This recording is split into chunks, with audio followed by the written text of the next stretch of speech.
Uncomfortable questions that Chinese ask on a daily usual basis that you shouldn't be asking Mexicans. And I'm gonna tell you why in this video, especially if you're a Chinese, either coming here to study. If you're a student, maybe it's like, okay, you are small, you seem harmful, not very harmful, harmless. But if you come here to work, to do business, if you want to partner with somebody, it's better to avoid these questions. And I'm going to be explaining you why. First question, what do you do for a living? I understand that in China, when I was living there as a foreigner, it was a common question for Chinese to ask me or ask any other foreigner, since they were curious about why would we be crossing the whole world to be living in China instead of in our countries. And it's a fair question if you are a foreigner, of course. And yeah, at that time, a lot of us either were studying. I was a student in the very beginning. My certificates are right here. Chengdu. I graduated from Shenzhen University. I believe it was 2017. I need to check that seriously to give the precise date. However, after that, I decided and I started my trading business. I'm going to leave the link down below in the comments and description section in any case you want to purchase our services. Also, I'm going to leave you my WeChat contact for you to add me there, because so many of you have been reaching out in the comments asking about whether I can help or my team can help, because my team is in China, with some matters regarding purchasing, shipping from China. Yes, we ship worldwide, and yes, my team is working 24/7. I mean, I don't mean it but yeah, he's working full-time in China. So be welcome to add me through WeChat, and also check out our website. We need more work on our website, I know, but I'm trying. Okay, so what do you do for a living? Some of us were students, some of them other foreigners, a big majority back then was like working as teachers, like English as a second language teacher, teaching English, usually if they were from Australia, UK, USA, Canada, and even South Africa. In China they like it, such like English as a first language countries, because they have the accent and the fluidity, of course. I wouldn't be accepted, and I didn't want to be accepted because my lack of English. Anyhow, I was a Spanish teacher once, so that subject is for another video. I'm gonna let you know how it was experienced. However, a big majority of my foreign mates, friends, were teaching in either kindergarten, schools, middle school. So that was like about 30% of them. And maybe 20% or 15% was doing business, trading, purchasing, starting their business. It was a very, very exciting time to be living back then in the golden age. It was around 10, 15 years ago in China. So yeah, they were also like a 5% or so number of expats working and living in China because of a transnational relocation. Let's say he or she was, usually they were men that will take their whole families and be living in a very nice expat area, usually peninsula. When I was living in Shenzhen, let me know if you're one of those. How was the expat life like? I believe it's very different from each point of view, but I was a student and I was also an entrepreneur, and so many of my friends back then. Yeah, so the thing is, when you got asked this question, they will be saying what do you do for a living? And first I was a student, so it didn't much matter to me. I'm studying in Shenzhen Uni. That's it. After that, when I started my entrepreneurial path, I'll be I'm trying to do trading, Maui or Shengi, business. wow, you're a boss. You're like, they just try to, give you this big compliment about how big of a boss you are, or that you will be earning a lot of money because you are doing business, or that you are very clever because you are there purchasing and you must have a lot of clients back home because it's just uncommon for someone to be there and there's a lot of need or like market, how to say, needing such products, and you should be earning a lot. So whenever they start this talk, I would just want to end it. I wouldn't want to.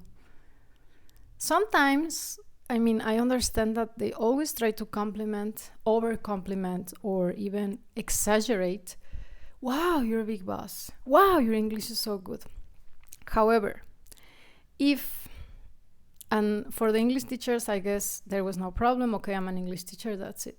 For the expats, I believe they will also comment about how good money they will be earning because, wow, you're a big boss in the company, you're a big manager, you are a CEO. Not a CEO, but like, let's say you have a big position in such company and you must be earning big money right here. Wow, like this, like that. And you're living in a great place. So whenever you will answer, I'm this, the conversation turns into like, okay, but I believe for such expats, they should be asking, where do you live? Wow, you live in Peninsula, you must earn a lot, and such and such. So far, so good. I mean, in regards to being a foreigner in China, because they didn't have any bad intention, but sometimes it's just uncomfortable, the curiosity about them finding out in which position you are, like,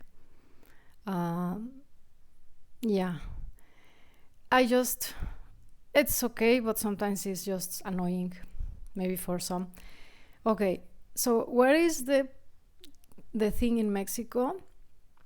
Let's say a Chinese person, because I don't believe many foreigners would be asking these questions, will be coming here and have a holiday.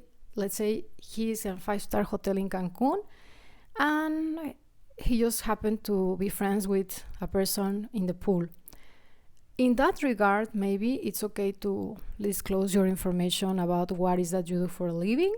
Like, okay, I am, I don't know, an accountant, I am an architect or a designer. So in any case you need my help, here is my business contact, or let's share contact info, right? In this situation, this Mexican person will be feeling safe enough because, okay, I'm in a 5-star hotel, the people or the persons around this area are on my same level, like there should be no danger or risk on like having a talk and making friends here and sharing contact info and sharing also like personal info about what is that we do for a living. Contrary to, let's say he or she goes to having a haircut, to have a haircut somewhere. There is this big boss in Mexico that goes to have a haircut or goes to have in which instance? Okay, let's say he got asked, hey, what do you do for a living? This is not even common. And usually why he or she wouldn't want to disclose, because here is not safe to disclose this information, especially if you are a boss and you are earning big bucks, and you will be vulnerable for others to get to understand, wow, she or he is a good target for us to, there are, you can watch the news, so I believe you know what I mean. It can be uncomfortable to disclose such information. Let's say this boss owns 7 restaurants, so he will not be like, oh, I own restaurants. Usually, this person will not feel safe enough to be sharing such information with someone that is not in his or her level, and that will be like an opportunity, will feel like an opportunity to make friendship or business. If somebody is just, like in China, usually this is a street talk, very common thing to be asked in the streets, like, oh, what do you do for a living? Oh yeah, this, that. But as I was mentioning, there were not many options. Of course, there were some doctors in China. I went to an Iranian doctor to take my wisdom tooth out, and there are so many other professions, which makes it for about maybe 5 to 10%. Let me drink something. By the way, this cup, one of my subscribers, shout out to Jose, he gifted to me. Whenever you put hot water, my image here will appear, but it's already cold. Okay, so the thing is, like, as I was mentioning, this is common street talk in China, but it's not in Mexico. So you will not usually ask someone in the street, what do you do for a living? Because he will feel threatened to disclose this information, as you will have power to think he is a target to,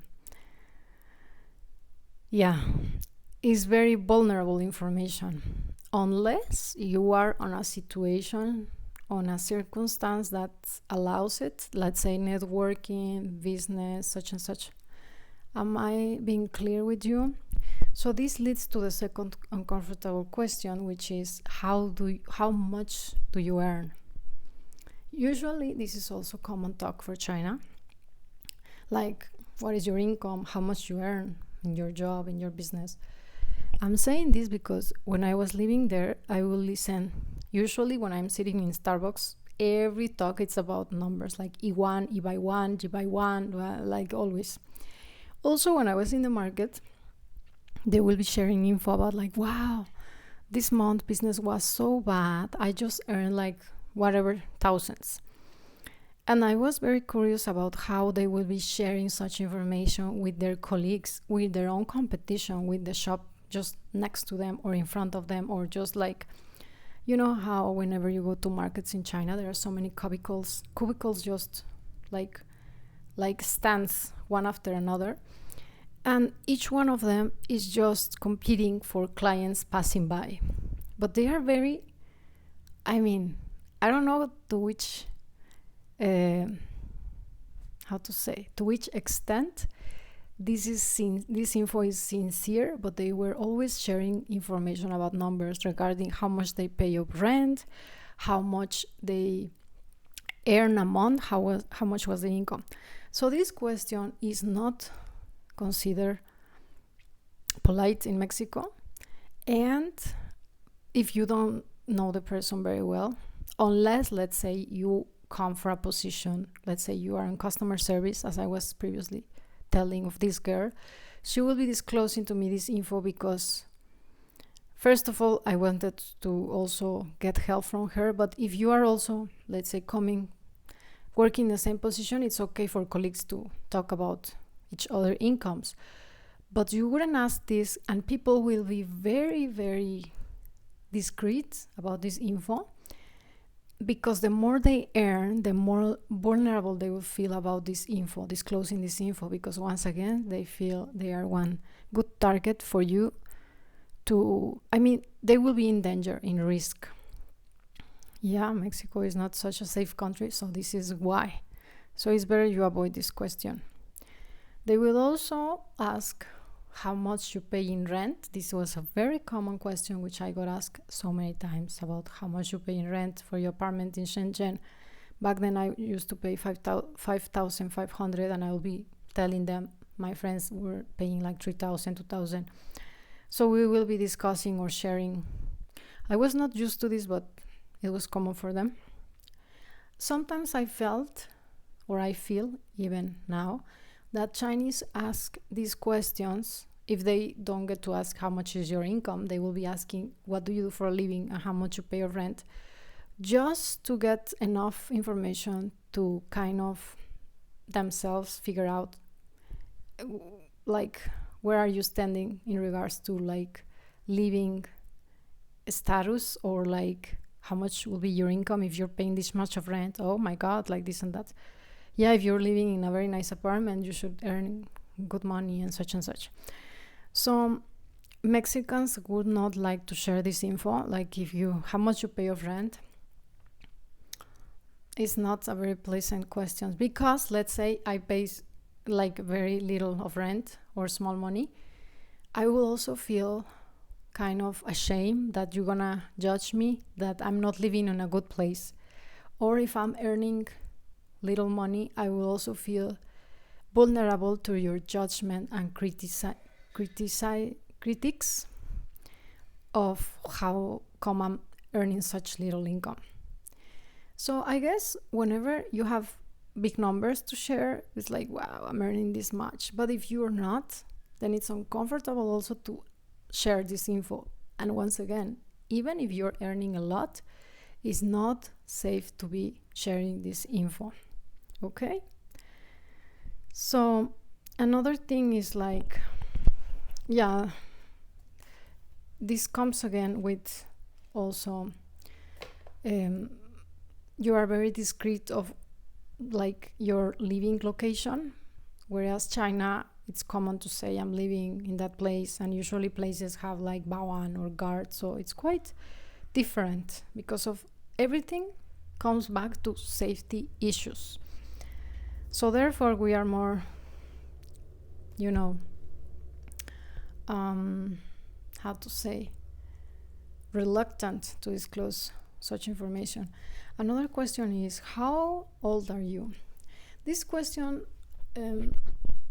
it's normal, I guess, for some, for others not. For me, I didn't have any problem with that until I got asked this question later on my 28, almost 30, and it was getting annoying because they will be criticizing on how come I wouldn't be married by then, why I didn't have children, how come I wouldn't be looking for a Chinese man instead of a Mexican man, because upon them a Chinese man will make better of a husband than a Mexican one, and even suggesting me that they will themselves help me to find one. And it was something annoying. So disclosing this, like, how old are you? It's not about the question, like, how old are you? I'm a woman, it's okay. At this point, I'm 37, but back then, 10 years ago, they were already criticizing on that. So I can't imagine now if I go back and then they will be asking. But I have a strategy now. If I go back and they ask, how old are you? Why are you not married? I mean, they will not directly go to why are you not married? The next question is, are you married? Do you have a boyfriend? So I'm gonna be saying, yes, I have a boyfriend, I'm married. But back then I will always say, no, I'm single. And they will always start with their talk about why I'm single, why I don't find a Chinese boyfriend. It would be a great idea to be living in China and stay there, so I should get a Chinese boyfriend. The Chinese men are so caring and such and such. Anyways, I don't have anything against Chinese. Actually, I believe there are good men all around the world, Mexico, USA, Australia, whatever, and there are also bad men everywhere. So I don't have any specific target of a man, and I don't despise any specific nationality. It's okay as long as he's a good man. However, I mean, if you are on a taxi ride and you are tired of the day, you are not having the mood to have this talk. Especially, you don't have to disclose about why you haven't had a boyfriend or things about your private life. Sometimes it was fun, but not always. So in Mexico, if you get to ask somebody why you don't have a boyfriend, why you haven't been married, it's so late, people will not be judging that much. It used to be like that because we are a very family-oriented society, but it's less and less because of the issue that so many women, for example, nowadays are divorced, and if you ask them that question directly on the street, it's uncomfortable to explain yes, I was married, I just got divorced, or at this very moment I'm passing through a divorce, so I wouldn't want this question to be asked now, please. And who knows, right? If they ask you have a boyfriend, okay, in Mexico, if somebody asks you, do you have a boyfriend? Usually taxi drivers back in China will be asking me, or even whatever people I will stop on by. I mean, not like randomly, but let's say I go to food spa or market suppliers, whatever. It will be very creepy in Mexico if you hop on an Uber, right? And this Uber driver will be asking you, especially if you're a woman, especially in Mexico, especially with our safety issues, like he will be turning back and, hello, do you have a boyfriend? I'll be like, what? I want to go down here. Like, seriously, there are so many cases of people disappearing, women disappearing, and you wouldn't feel safe. So this question, it depends on the circumstances, but usually it will be so annoying to be asked this question by an Uber driver or taxi driver. Seriously, you will feel in complete danger at that very moment, which was not the case in China. I wouldn't feel like they are flirting with me or anything, but it's just a small talk that sometimes when I was tired, it was annoying. So yeah, if you are a Chinese man coming here and you are asking your client, partner, friend, colleague, do you have a boyfriend? Are you married? I believe if you really are interested in her as a partner, you can get by with other questions to find out. And if you are not interested in such matters, it's better to avoid the question, because why would you like to know her marital status if you are not interested in flirting her or courting her, like otherwise to just make your talk about having Chinese boyfriend or why it's just nonsense. So yeah, what else? I believe that's, oh yeah, there's one more question. As in regards to my own self, I became a vegan in China. It's exactly 10 years ago. Wow, I'm like celebrating my 10-year anniversary. 27, I was 27, I believe. No, yeah, I was around 27 years. I'm 36, so that's 10 years ago. So, yeah, there are so many Buddhists in China believing in Buyao Shasheng. You don't have to kill lives. They respect all kind of lives, even the fly, the mosquitoes, the cockroach. So if they don't harm you, you wouldn't have to harm them.